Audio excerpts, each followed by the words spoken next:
De la Escuela Superior de Ingeniería de la Maestría en Seguridad, Higiene Industrial y Sustentabilidad de la materia Análisis de Riesgo de Accidentes Graves en las Instalaciones Industriales. Bienvenidos.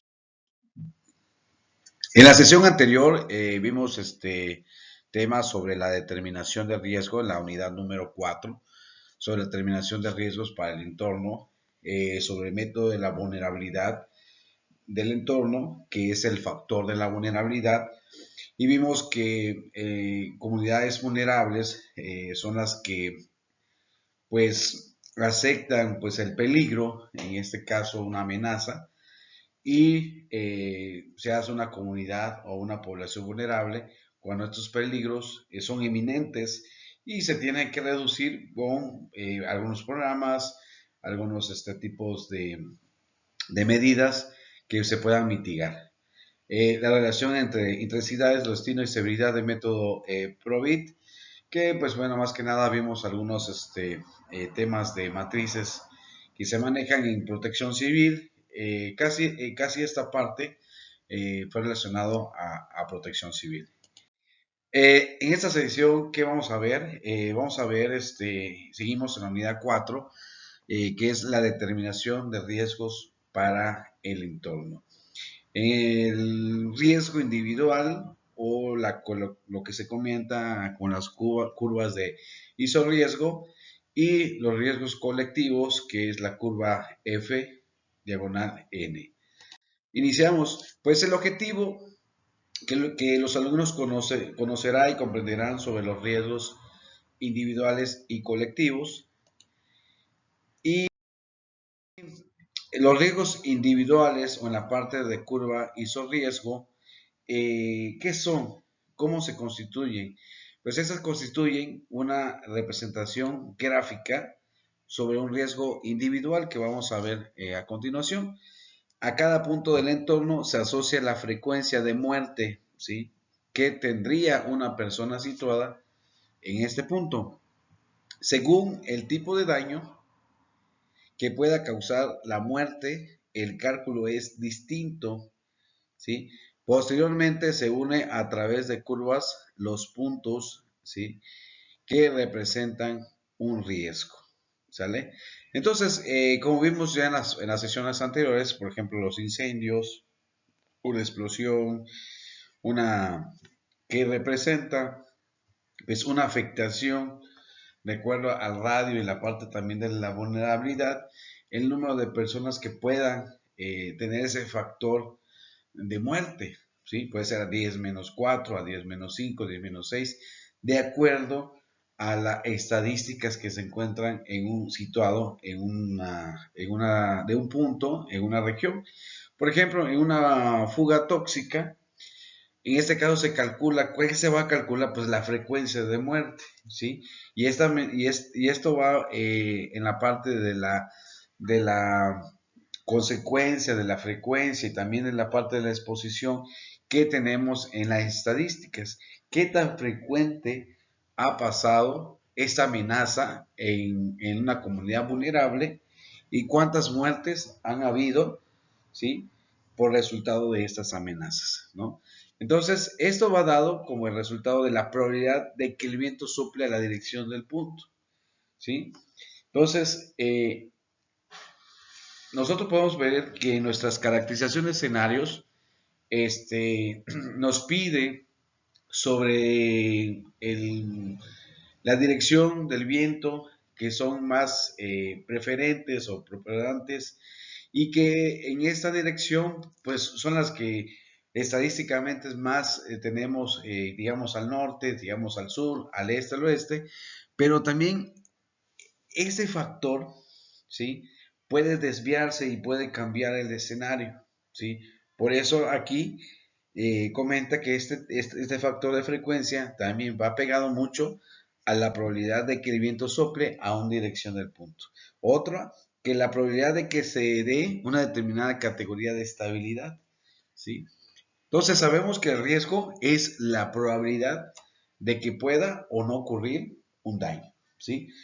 El peligro es inminente, un volcán un huracán son un peligro, pero sabemos que el riesgo, que es la probabilidad, pues me va a dar, de acuerdo a la dirección que va el huracán, eh, también la parte de la frecuencia de erupción que tiene el volcán, ¿sí? Y otro factor también es la probabilidad de que las dosis acumuladas en el punto cause la muerte, ¿sí? Y el otro es la frecuencia que tiene de un accidente. De acuerdo a las evaluaciones que podemos hacer en análisis de riesgo, podemos decir de que pues no hay accidentes, no ha habido lesiones, no había una enfermedad de trabajo, pero cuando ya existe solamente uno en la estadística, entonces aquí tenemos que medir la frecuencia que pudiera otra vez pasar, ¿sí? De acuerdo a los factores que se dieron en la causa raíz de una investigación de accidente. En una radiación térmica o sobrepresión, en este caso, corresponde a la probabilidad de que la radiación o sobrepresión provoque la muerte, ¿sí? Entonces, una onda expansiva o una seguimiento a una radiación, ¿sí? De acuerdo a a kilocalorías, pueda provocar la muerte, ¿sí? De una persona o de una comunidad que es vulnerable. Y también en la parte de la frecuencia del accidente. Ha pasado en la historia, se tiene estadísticas de estos tipos de accidentes, de qué frecuentemente es y qué factores son lo que hace esta frecuencia, ¿sí? Entonces, en los criterios de aceptación sobre estos tipos de curvas de riesgo, puede ser la decisión con respecto a la aceptabilidad de un riesgo, ¿sí? Aceptabilidad de un riesgo que posteriormente lo vamos a ver, que esa aceptabilidad de riesgo es de acuerdo si el riesgo es tolerable o no tolerable, ¿sí? Si el riesgo se puede mitigar o no se puede mitigar.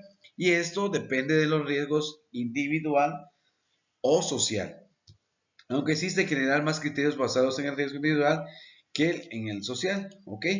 Bueno, el riesgo individual, tanto del Royal, que es la sociedad, un grupo de sociedad, que publicó en el año 1983 un estudio sobre el riesgo, que la evaluación del cómo en la parte de la seguridad y salud en el trabajo ejecutivo proponen como un riesgo general intolerable a 10 a menos 3 años. Si vemos aquí, pues ya hay una jerarquización.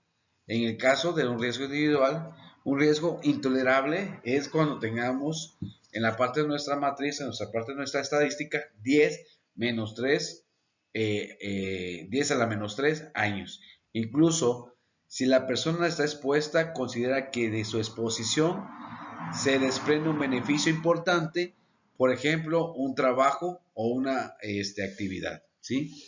Un riesgo de 10 menos 6 por año y en algunas circunstancias 10 a la menos 5 años debería considerarse como aceptable, o sea, es un riesgo aceptable en todo tipo de circunstancias. Entre ambos niveles debería de exigirse la implantación o la implementación de las medidas preventivas o de mitigación que reduzca el riesgo. Y esto vamos a ver que reducir el riesgo cuando no tenemos los controles que primeramente habíamos implementado, ¿sí? No fueron suficientes, a eso se le llama riesgo residual. Y vemos aquí claramente sobre la identificación de riesgos, sobre la identificación de peligros, porque ¿qué es el riesgo? Son los peligros que causan daño. La probabilidad de que, ¿sí? Si no hay peligro, pues no hay riesgo. Entonces, identificación de riesgos, hablo del suceso de cuantificación, el análisis del fallo, que es cuantitativo, el análisis de consecuencia, que lo vimos que son las caracterizaciones de escenarios, y la determinación de riesgos aceptables, que es el nivel de riesgo, que es la jerarquización de riesgo. ¿Y esto qué va a determinar? El riesgo individual de ser víctima de algún escenario, ¿sí? Como quedó en la parte de la tarea determinar de acuerdo al grado de afectación que tiene un escenario de una fuga, de una explosión, de un incendio, cuáles son las personas vulnerables, cuál es la comunidad vulnerable, qué colonia es la más vulnerable, porque a lo mejor hay parques, hay iglesias, hay escuelas, entonces cuando se coloca un radio de afectación, pues solo que abarca en una zona caliente, a esos son zonas vulnerables. Entonces, determina las curvas de riesgo en el caso de las estadísticas de la frecuencia de muertes, ¿sí? Implica tener un criterio de aceptabilidad de un riesgo, ¿sí? Que es la tasa de mortalidad natural de una población joven de 10-4, ¿no? Eso es algo estadísticamente que se tiene. Y tenemos unas curvas de riesgo. Estas son las curvas que manejamos aquí, ¿sí? Que 10-4, 10-5, 10-6. Entonces, cuando está en una zona caliente, pues sabemos que ese riesgo es intolerable, ¿sí? 10-4, 10-5, que es un riesgo de una zona tibia que probablemente se puede tolerar, pero también hay la probabilidad de que este pase a una zona caliente. Y la 10-6, que es la zona de amortiguación, es la zona que es tolerable, el riesgo que es tolerable y que pues no puede ocurrir una muerte, ¿sí? En este caso, la incertidumbre asociada al cálculo de riesgo en cada punto, que se obtiene como una multiplicación de factores que contienen, en caso, la frecuencia, las probabilidades, también la parte de las consecuencias. Y vemos en esta parte que ya lo habíamos visto en una de las sesiones sincrónicas sobre el método FAI. El método FAI maneja estos tipos de criterios, en este caso, como la parte de la consecuencia. Y vemos aquí a los daños humanos, en donde viene numerosas víctimas, varias muerte, lesiones extremadamente graves, bajas o leves, y que esa caracterización pues tiene un valor preponderante que nos ayuda a nosotros a ver el nivel de riesgo y también la parte de la jerarquización de riesgos. ¿Ok? Y en esto pues tenemos nuestro factor de exposición, ¿sí? De qué tal frecuente, ¿sí? Ocurra este riesgo, ¿sí? ¿Qué tan frecuente ocurra este riesgo? ¿Sí? A lo mejor puede ser que raramente, y puede ser por un periodo de huracanes, periodos de lluvias, ¿sí? ¿Y cuál es la probabilidad de que esta consecuencia, esta exposición, cuál es la probabilidad de que pueda afectar a una comunidad? Entonces, tenemos aquí en este caso, pues ya la clasificación del riesgo. Y la parte de la clasificación del riesgo viene muy pegado a la parte de la jerarquización de riesgos. Que vemos que la prioridad 1, tanto la prioridad 2, pues no son riesgos aceptables, ¿sí? Son riesgos intolerables. Y en la parte de la caracterización de riesgo aceptable o lo que son tolerables, son aquellos que por el resultado de la consecuencia de exposición y la probabilidad, pues está evaluado sobre un riesgo que es tolerable, que lo podemos nosotros mitigar. Y en las curvas FN, pues va más que nada sobre gráficas de algunas probabilidades de eventos que causen algunos efectos indeseados a una determinada población. Como lo vemos en las sesiones, todas estas metodologías ya va aplicado mucho al plan de respuesta ante emergencias y también al PPA, porque son análisis de riesgo perdón, son programas o ¿cómo se llama? Planeaciones o gestión o administración de riesgo que nos va a ayudar a buscar esas medidas preventivas y administrarlas para mitigar los riesgos de los peligros identificados. Entonces, en esta presentación de la curva FN se apoya en el concepto de la curva ALARP, que es la que vamos a ver a continuación, que también llamada es la zanahoria ALAR, o sea, es una Es un triángulo invertido, ¿sí? En la cual se ve como tipo zanahoria, entonces le pusieron zanahoria alar, por la forma que tiene el diagrama modelo, ¿no? Entonces, la siguiente alar corresponde a los términos de as low, as razonable, practicable, o en español, que es todo lo bajo que sea razonable, factible, ¿no? La manera de que se pueda mitigar. Las curvas FN han sido tradicionalmente utilizadas en ámbitos que tienen relación con riesgos susceptibles de producir daños a las personas, que ya están identificadas, que ya están evaluadas, ¿sí? Y su desarrollo inicial se produjo en relación a la seguridad y higiene en el trabajo. Por ese motivo, a menudo los efectos indeseados se expresan con el número de víctimas derivados del riesgo. Y es que vemos aquí, por eso se le llama zanahoria, es una pirámide invertida, en donde vemos esta metodología ALARC sobre estas partes de las curvas, que son los mayores riesgos individual o percepción social, y vemos aquí la parte del riesgo, que es inadmisible, que es tolerable, es aceptable o es insignificante. Algunas normas oficiales mexicanas, perdón, normas internacionales como la ISO 18.000, la ISO 45001 o la ISO 14.000, pues proponen esos tipos de matrices en donde tú puedas jerarquizar y tener un nivel de riesgo que es en este caso si es tolerable o no tolerable, o si es significante o insignificante. Y en este caso, pues el modelo que acabamos de mencionar, para saber si puede haber la probabilidad de haber muertes, cuál va a ser la probabilidad de una comunidad tener esas muertes, ¿sí? Y también sobre la afectación que pueda tener, pues, una persona individual en comparación al peligro y a los riesgos ya evaluados. Entonces, claramente se comenta que es parte fundamental del protección civil, conocer cuáles son las comunidades más vulnerables para aplicar programas específicos en donde también con la participación de la ciudadanía, con la participación de las comunidades, podamos controlar esos riesgos, ¿sí? Controlar esos peligros para que viviendo con estos peligros podamos tener pues una medida preventiva que podamos controlarlos, ¿no?